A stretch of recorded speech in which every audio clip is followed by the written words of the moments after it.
Oi galera tricolor, é um drama na nossa vida esse Fluminense, né gente? Não tem jeito, infelizmente, vitória suada em cima de um time já eliminado, 1-0, com um requinte de crueldade pro torcedor, né?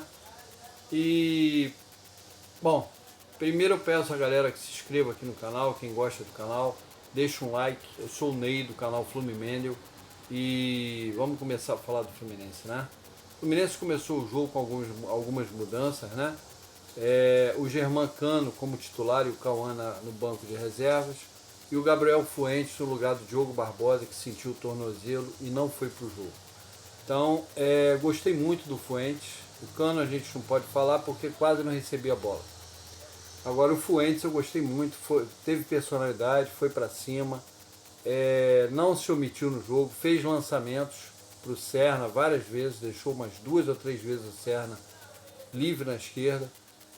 Gostei muito do Gabriel Fuentes e aí fica a pergunta, por que esse cara não foi utilizado antes? Né? Porque só quando o Diogo Barbosa sentiu que esse cara foi utilizado? Não entendo, são coisas que não dá para entender, né? E aí eu fico na dúvida, será que o Teran estava tão mal assim também nos treinos? Porque se o Fuentes estava mal e entrou no jogo e foi um dos melhores, será que o Terãs também estava muito mal nos treinos? Fica a pergunta aí para o Mano Menezes, né? Gente, Arias mal no jogo, né? Até que ele tentou alguma coisa, mas mal, não sabe mais bater pênalti. Se jogou muito pro lado direito, ficou muito no lado direito, não sei para que isso. O cara que vai bater o pênalti tem que ficar no meio.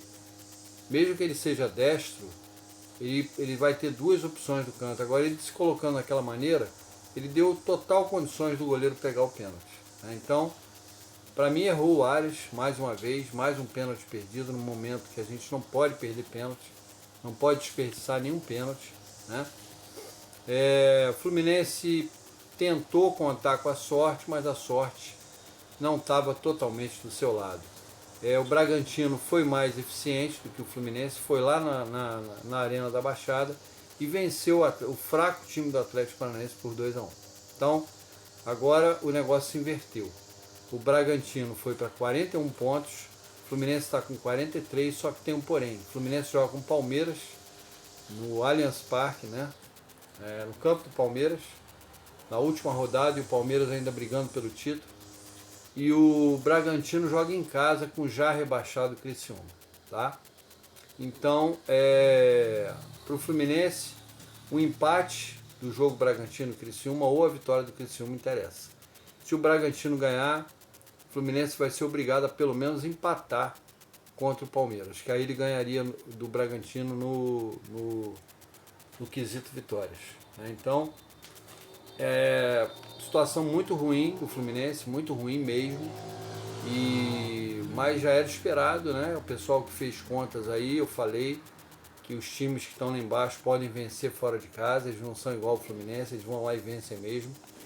E agora foi o que aconteceu. Agora o Fluminense vai ter que torcer também para o Atlético Mineiro, que é um time que não ganha de ninguém, é um time que a gente não pode contar, é um time que botou os reservas, né, contra o Juventude, né, e prejudicou o Fluminense. E agora ele já está eliminado, não tem mais chance de nada, está arriscado a botar o time mirim para jogar com o Atlético Paranaense lá em Minas. Então, contar com o Atlético Mineiro e nada é a mesma coisa, né? Merecido os títulos que ele perdeu, porque é um time covarde, uma diretoria covarde, né? Que não respeita campeonato, não respeita a tabela, não respeita ninguém. E está arriscado eles botarem um time mirim aí, dar férias para todo mundo, e o Atlético Paranaense ir lá e vencer. Porque se o Atlético Paranaense vencer lá, ele vai para 45 pontos e fica livre da zona. E se o Bragantino vencer e o Fluminense perder, acabou, gente. O Fluminense na segunda divisão, tá? Mas se isso acontecer, eu vou ficar muito aborrecido, e vocês também tenho certeza que também irão, mas é merecido, pelo que esse time vem jogando, né? Hoje, mais uma vez, um futebol pobre, futebol medíocre. O time não conseguia entrar na zaga do Cuiabá de jeito nenhum. Passes errados, o último passe sempre errado. Quando tinha que tocar, cruzava. Quando cruzava para fora.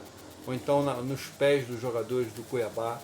Enfim, gente, uma lástima o Fluminense mais uma vez hoje contra o Cuiabá. aquele abafa, né, porque a torcida empurrava, mas um time muito medíocre, e vai ter que trocar todo mundo se quiser botar um time competitivo para o ano que vem, tá? Seja na primeira ou na segunda divisão, tá? Que até se botar esse time na segunda divisão tá arriscado a cair para a terceira.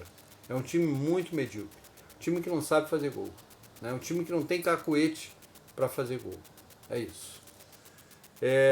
Serna não acerta um cruzamento, cara, erra todos os cruzamentos que tenta. Ele fez o gol ali da vitória, mas, porra, uma atuação horrorosa de Serna. Erra tudo que tenta fazer.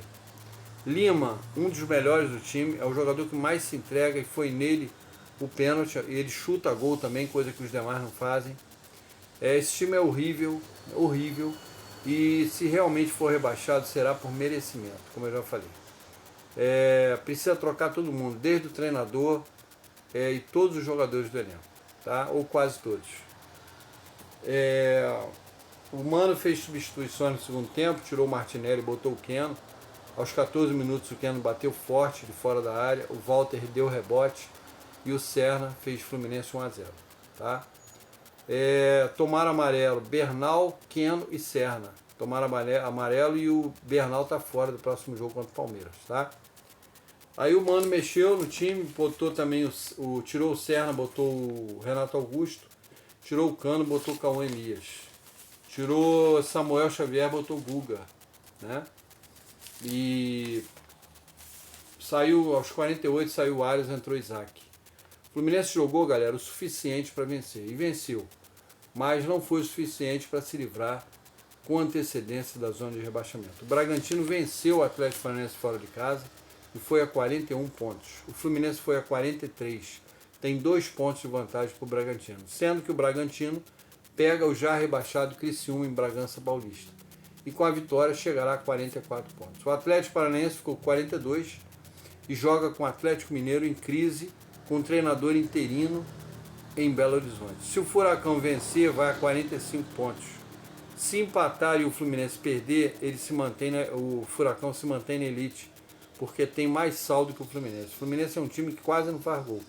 Está com saldo de menos 7. O Atlético Paranaense está com saldo de menos 5.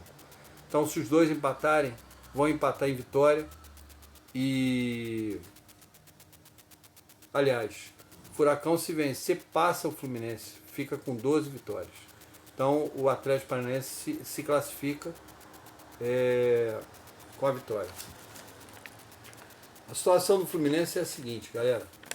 O empate com o Palmeiras deixa o Fluminense na elite, tá? Rebaixa o Bragantino e o Criciúma.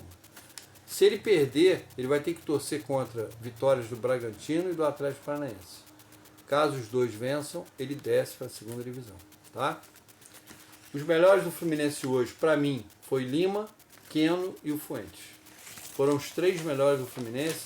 O Lima jogou muito bem no primeiro tempo, foi o que mais tentou. O cara não se cansa, a torcida, às vezes a gente pega no pé do Lima, mas é um cara que corre, um cara que tenta chute a gol, um cara que tenta tabelar, é um cara que você vê que ele está se movimentando e querendo o jogo, né? Ao contrário de alguns outros jogadores. O Keno entrou muito bem, mudou a partida, ganhando quase todas pela esquerda e tanto é que deu o chute que o Walter rebateu e originou no gol do Fluminense. Foi um dos caras que entrou muito bem no jogo. E o Fuentes, uma grata surpresa, jogou bem na lateral esquerda. Para mim, ganhou a posição. Né? Pena que foi na penúltima rodada, né? Com o Fluminense nessa situação. Ele deveria ter entrado antes. Né? E lamentável pelas escolhas do Mano Menezes, infelizmente. Entrou também o Renato Augusto, né? Que deu um toque de qualidade no meio campo. Mas é isso, galera. Agora é aguardar a última rodada para ver quem vai descer e quem vai ficar. Né? São fortes emoções. Para variar, a torcida do Fluminense sempre com grandes emoções, tanto para vitórias quanto para dramas, né? E a gente vive mais um drama agora, indo para a última rodada contra o Palmeiras, o forte Palmeiras em São Paulo, precisando de um empate, né? Para a gente não precisar mais de resultado nenhum. Se o Fluminense empatar, ele está na primeira divisão, né? Contanto que o Bragantino não goleie o Criciúma, tem essa também, né? Se o Bragantino golear o Criciúma, eu acho que o negócio muda de figura, né? Se bem que o Bragantino tem 9 vitórias, o Fluminense 11, então não consegue. Se o Fluminense empatar, ele está na primeira divisão, tá bom? É isso, galera. Peço a galera que se inscreva no canal, deixa o like e amanhã a gente está aqui novamente falando de Fluminense, tá? Não vamos deixar de ser Fluminense, mas é muito desgastante assistir jogo do time com esse tipo de elenco que a gente está e com esse tipo de treinador e com esse tipo de mentalidade de um time que toca e não consegue matar o jogo. Um abraço a todos, saudações tricolores, tamo junto, galera.